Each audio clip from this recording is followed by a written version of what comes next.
Okay, so imagine this. Your country, it was stuck in a cycle of violence for more than 10 years, for more than 20 years, in intervening in other country, intervening foreign intervention in other country, and you decided it's time to stop. Like the public opinion doesn't want to do that, so you stop. You stop. But stopping in this situation, you help commit a genocide, because the weapons that are used in that genocide you sell to to this other country. And the thing is that you don't want to stop this genocide because you think you need that allies, you need for regional stability, and you need the country because it help you in foreign policy. What are we talking about? Are we talking about the Middle East in the 20s of the 21st century? No. It's the story of the Indian subcontinent in the 70s. It's the story about the Bengali genocide. It's the story that it's narrated in this incredible book, The Blood Telegram by Gary G. Bass, the book that I want to talk about today. I finished it yesterday, and I think it's an incredible story. It's an incredible piece of history, and I think it should be definitely made into a movie because it resonates with us, with what are we experiencing as West today with what happened in the Middle East.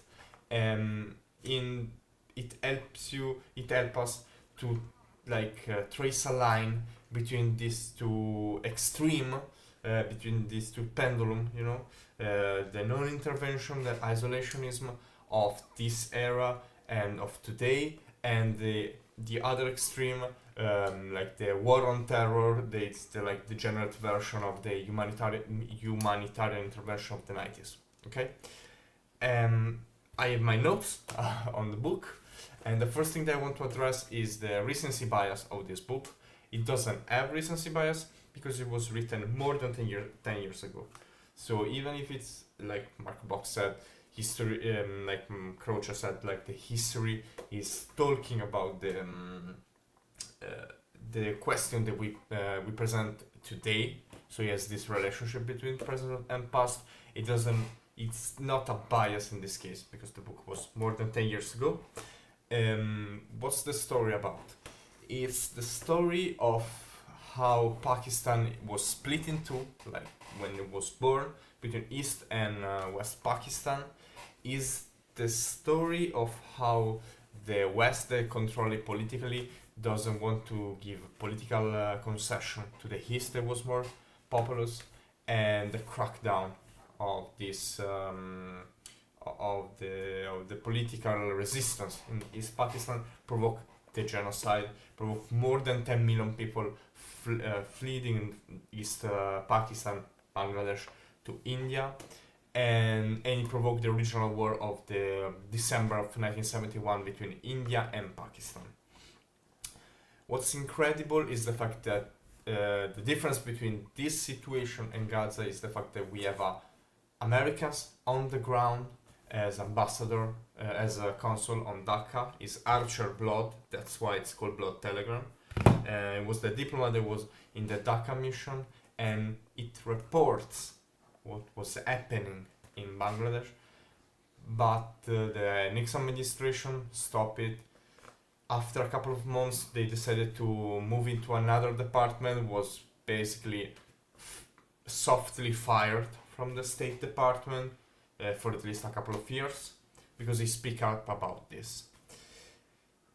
It's an incredible book because it talks about the complexity of what I called the middle Cold War, the 70s.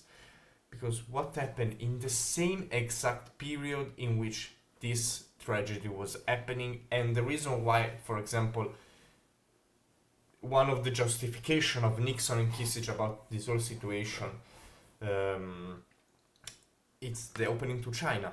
I wrote my bachelor degree about the opening to China, and one thing that this book traces really well is the fact that in this they needed Pakistan for that reason, so they need to sustain Yahala, the leader. Sorry if I mispronounced the name. The military president of the Pakistan, and this was the political justification for permitting to use American equipment to do this genocide. But there is another reason. Because Nixon and Kissinger, they all talk about the real politics of their era, how they were driven not by ideology but real politics. But they didn't understand the situation on the ground. They still understand the situation in Cold War ideological eyes. The fact they did, especially Nixon, didn't understand the no alignment drive of India and put it till like in the Soviet camp. It became a self-fulfilling prophecy because Nixon was hostile, bordering racism against the Indians and against Indira Gandhi, and this drives India to sign the friendship treaty with the Soviet Union. So it's a self-fulfilling prophecy, and this situation almost escalated to a regional conflict. And the other thing is that talks really well about this book, and why I suggest you to read this book is the fact that it's a book about bureaucracy, and it's like a prequel to Watergate. What I mean is the fact that we are in the middle of the Nixon presidency, already is showing his tendency to break the law to achieve his goals. And so one of the most was controversial stuff that happened during this book is the fact that he breaks the law with the sales of aircraft to Pakistan for the war, even if it was on embargo. The Nixon administration continually sent part of the equipment to Pakistan because they were helping with the China opening, even if it was on embargo. And it's this almost titanic struggle between the executive power and the deep state. In this case, the deep state, the State Department was just trying to uphold the law. The law was not to sell weapons to this country, and the Nixon administration break repeatedly the law, also by circumventing, like talking with the Jordan Kingdom or the Iranian Shah to send the airplanes to Pakistan and then sell them the air themselves. And this is interesting because it is the start of the process of breaking the law that is going to lead to Watergate on one side, and it's also a precedent for the Iran-Contra scandal, for that type of shady deal for in the Cold War eyes. And then is a book about India. It's a book about India and the complex of this democratic experiment, and they was on the verge of succeeding or failing. As I think it was Bob Kennedy said, that the experiment of democracy in India was going to demonstrate if its democracy was just something for the rich or for everyone. And this book gives two answers, because at one side it's very good. It's like it's one successful humanitarian intervention, the one in Bangladesh, the one because it was limited in scope. He has a pretext. He doesn't want to annex everything. They have the backing of something local, okay, because the party won the election in the country, so there was a political support inside the country. So it gives like a blueprint of how, if you want to do an humanitarian intervention, you should do it. But at the same time, it breaks apart because it's something that the struggle in the political situation in India start to show the cracks that a couple of years later, it's gonna lead Indira Gandhi to proclaim the national emergency and to install like a authoritarian government by her. And it's like very bittersweet, the ending of the book, how the leaders of Bangladesh that was liberated were killed by a military junta, and that military junta was immediately recognized by Indira Gandhi after the coup. And it's also a book, if you think about the consequence of what happened with the war, with the almost the moves of Nixon to try to salvage at least West Pakistan and to pressure to the table India. It's a book also about nuclear proliferation. Why? Because the deployment of the 7th Fleet of the US Enterprise on the Gulf of Bengal was one of the ringing bells that accelerate the nuclear program of India to be independent, because they need like a deterrence. They wait 10 months during this crisis. They let the genocide happen for 10 months because they need the Himalaya to be impassable, because they were scared about China. At the same time, they need a deterrence against a move like this. And so it accelerates the program that leads to the Smiling Buddha